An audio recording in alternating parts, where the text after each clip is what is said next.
Tonight, Jamaica recorded 329 new cases of COVID-19 and one virus-related death in the last 24 hours, taking total confirmed cases to 18,237 and the island's death toll to 363. Mandeville Regional Hospital experiences upsurge in COVID-19 cases among employees, implements surge plan to manage.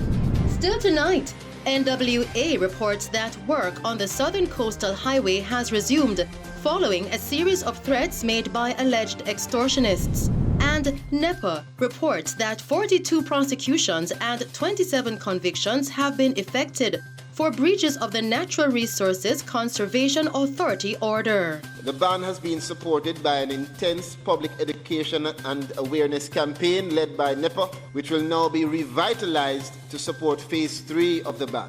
Madam Speaker, I call on all stakeholders to partner with the government in spreading the message.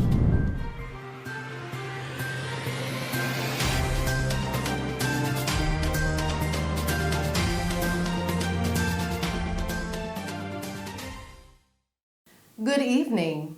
Jamaica recorded 329 new cases of COVID-19 and one virus-related death in the last 24 hours. Now, this takes the total of confirmed cases since the outbreak of the virus to 18,237 and the island's death toll to 363. The latest death is a 61-year-old male from Westmoreland. Another death has also been reported as coincidental. Meanwhile, the Ministry of Health and Wellness says the new cases consist of 137 males and 191 females, ranging in age from 1 to 103 years. The cases were recorded in Kingston and St. Andrew with 105 cases. St. James recorded 60 cases, St. Catherine 59, Manchester recorded 33 cases, St. Anne 26, Clarendon recorded 16 cases, Westmoreland recorded 10 cases, while Hanover and St. Elizabeth both recorded 7 cases. Portland recorded 3 cases, St. Mary 2, and Trelawney recorded 1 case. The country also recorded 50 recoveries, taking the total of recovered persons now to 12,456. Still making news tonight, the Mandeville Regional Hospital in Manchester says it is currently reorganizing its workflow and implementing its surge plan after 34 employees there tested positive for the novel coronavirus in recent days. The hospital has 780 employees, and since March 2020, 61 of them have contracted the virus, of which 27 have fully recovered and are back at work. 2 microbiologists and a public health team are currently investigating the circumstances under which 27 members of the operating theatre and high-dependency unit teams contracted the virus. The Mandeville Regional Hospital's CEO, Alwyn Miller, disclosed that investigations revealed that it is likely that 10 of the active cases were contracted outside of the hospital. Mr. Miller further explained that sanitizing of the operating theatre is guided by the highest established standards, done after each case and again at the end of each day. The Southern Regional Health Authority's Regional Director, Michael Bent, noted that the Mandeville Regional Hospital's COVID-19 20-bed isolation ward is at full capacity, but the SRHA that oversees the hospital says it anticipated the challenges of the pandemic and developed a surge plan for the region comprised of Manchester, Clarendon, and St. Elizabeth in early 2020. Now, this included the identification of additional beds on and off-site to manage any increase in numbers. Now, Mr. Bent explained that, quote, the surge plan's first tier includes repurposing an additional ward to serve as a 16-bed isolation ward and redistribution of patients who can be managed at other hospitals in the region. Additionally, there is a 30-bed facility at the Kendall Camp and Conference Centre in Manchester and a 12-bed facility at Fonthill St. Elizabeth for recovering patients who do not need hospitalization, end quote. In other news tonight, as they work to enforce the all-island curfew that started at 8 p.m. yesterday. Members of the Jamaica Constabulary Force, JCF, were out in their numbers, patrolling and ensuring the public adheres to the curfew orders. Now, when our news team visited areas in Kingston and St. Andrew, a strong police presence could be seen with empty streets and a few taxi operators heading home with their vehicles empty. The island-wide curfew that commenced at 8 p.m. instead of 10 p.m. will end at 5 a.m. daily until February 24. The island-wide curfew is part of measures aimed at containing the spread of the coronavirus COVID-19. Additionally, the gathering limit has been reduced from 15 persons to 10 persons nationally. Continuing with the news tonight, international dancehall entertainer Moses Davis, popularly known as Beanie Man, pleaded not guilty to breaches of the Disaster Risk Management Act when he appeared in the St. Elizabeth Parish Court yesterday. The 47-year-old entertainer is set to reappear in court to stand trial on April 19. He was last December served a summons for an entertainment event allegedly held in contravention of the Act on November 29 in the parish. He is being represented by attorney-at-law Roderick Gordon. In other news, the Jamaica Hotel and Tourist Association, JHTA, is calling for all Jamaicans and foreign travelers to the island to be required to produce a negative COVID-19 test result upon arrival, as well as better enforcement of COVID-19 protocols island-wide.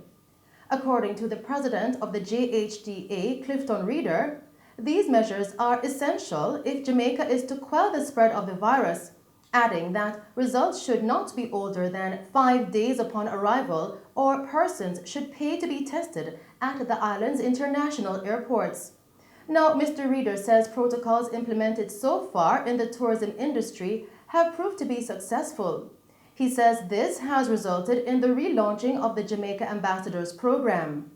The JHTA head says members of the Ambassadors Program were serious about enforcing COVID-19 safety protocols within their hotels and in the Resilient Corridor, adding that the JHTA COVID-19 Ambassadors Program is expanding its reach across the island, lending their expertise in COVID-19 education programs in several communities, as well as providing masks sponsored by the Tourism Enhancement Fund, TEF. Now, Mr. Reeder says these measures, along with the new curfew hours imposed by the government, will help to curb the spike in the COVID-19 cases. Continuing with the news, 38-year-old Stanford Betty, otherwise called Brasco, a laborer of Newland Road, Portmore, St. Catherine, was fatally shot by unknown assailants while another man was shot and injured on Newland Road in the parish yesterday evening. Reports coming into our news center from the police are that at approximately 7:30 p.m., Betty was standing at his gate in the company of another man when they were pounced upon by armed men traveling in a motor vehicle, who then opened fire, hitting them. The police were alerted and they were taken to the hospital, where Betty was pronounced dead and the other man admitted for treatment. The police have since launched an investigation into the incident.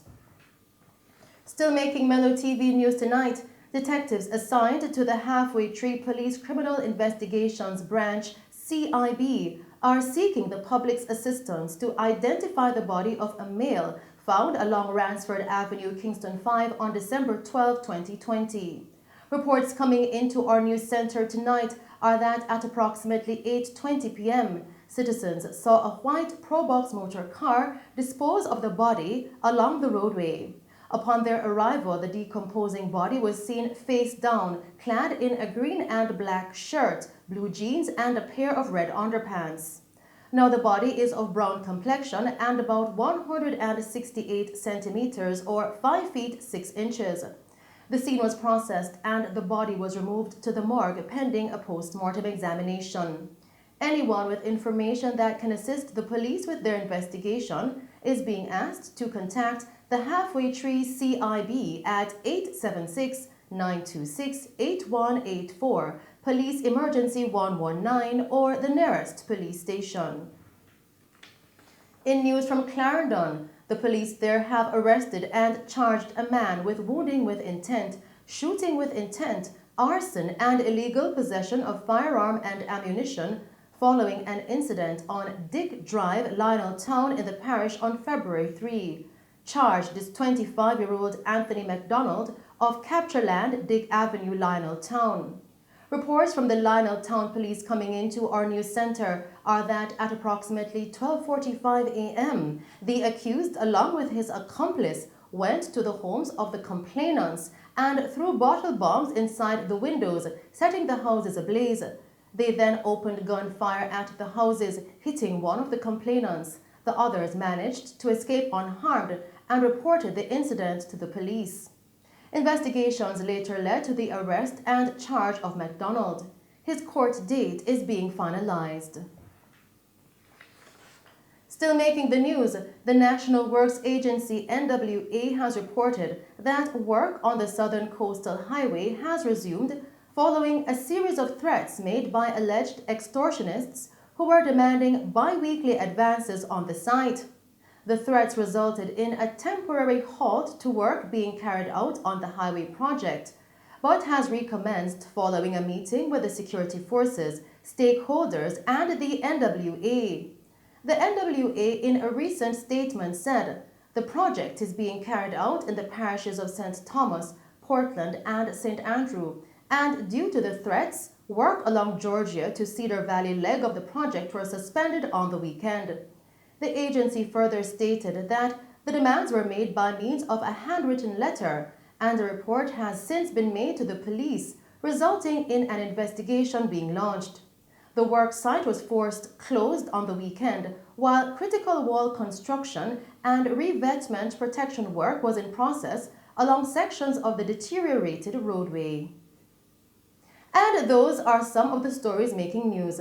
We will return with more stories making news as NEPA is reporting that 42 prosecutions and 27 convictions have been effected for breaches of the Natural Resources Conservation Authority, and the government is exploring measures that can be incorporated into the management of polyethylene and polypropylene containers.